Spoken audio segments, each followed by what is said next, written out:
રાજકોટ શહેરના Aji dam police station વિસ્તારમાં ગઈ તારીખ 26 ઓગસ્ટ 2026ના રોજ ભારતીય ન્યાય સંહિતાની કલમ 103(1) એટલે કે મર્ડર, 64(2)L એટલે બળાત્કાર અને 87 એટલે અપહરણ, આ કલમો હેઠળ એક ગુનો નોંધાયેલો છે.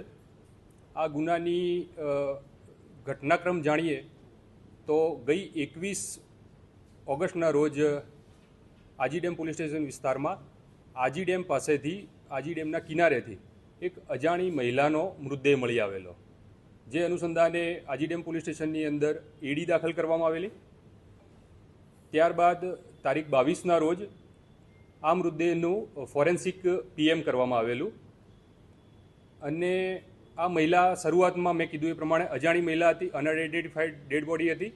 તેથી આ અજાણી લાશને શોધવા માટે સૌથી પહેલાં તો પોલીસ સ્ટેશન દ્વારા કાર્યવાહી કરવામાં આવેલી, જેના અનુસંધાને કુવાડવા પોલીસ સ્ટેશન વિસ્તારમાં રહેતા આ મહિલાના પરિવારજનો દ્વારા આ મહિલાની ઓળખ કરવામાં આવેલી અને પોલીસ સ્ટેશન દ્વારા આ મૃતદેહ એના પરિવારજનોને સોંપવામાં આવેલો. ત્યારબાદ મહિલાના પરિવારજનોને પૂછપરછ કરતા તેઓ દ્વારા 20 ઓગસ્ટના રોજ કુવાડવા પોલીસ સ્ટેશનની અંદર આ મહિલાની ગુમ નોંધ દાખલ કરવામાં આવેલી. એકચ્યુઅલી એની પણ એક દિવસ આગળ જઈએ તો તારીખ 19ના રોજ આ મહિલા કુવાડવા રોડ પોલીસ સ્ટેશન વિસ્તારમાં આવતા 7 હનુમાન મંદિર ખાતે ભિક્ષાવૃત્તિ કરતા હોય છે અને એ દરમિયાન આરોપી રિક્ષામાં આ મહિલાને અપહરણ કરી લઈ જાય છે અને જેના અનુસંધાને કુવાડવા રોડ પોલીસ સ્ટેશનમાં ગુમ નોંધ દાખલ થાય છે.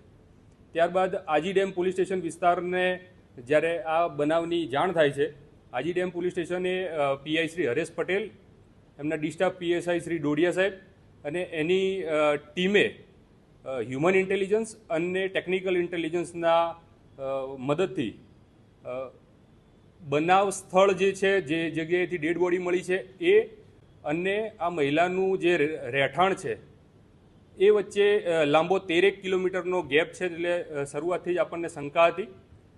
તો પોલીસ દ્વારા અલગ અલગ સોર્સિસથી માહિતી મેળવી અને સીસીટીવી, ખાસ કરીને સીસીટીવીના આધારે એ પ્રસ્થાપિત થયું કે એક રિક્ષાની અંદર તારીખ 19ના રોજ આ મહિલાને બેસાડીને આરોપી અપહરણ કરી લઈ જાય છે અને આજી ડેમ પોલીસ સ્ટેશન વિસ્તારમાં આજી ડેમના કિનારે આ મહિલા સાથે બળાત્કાર કરે છે અને ત્યાં લાકડાના ધોકા મારી મહિલાનું મૃત્યુ નિપજાવે છે અને મૃત્યુ નિપજાયા બાદ આના ડેડ બોડીને કપડાં વીંટી અને ડેમના કિનારે ફેંકી અને પુરાવાનો નાશ કરવાનો પ્રયત્ન કરે છે.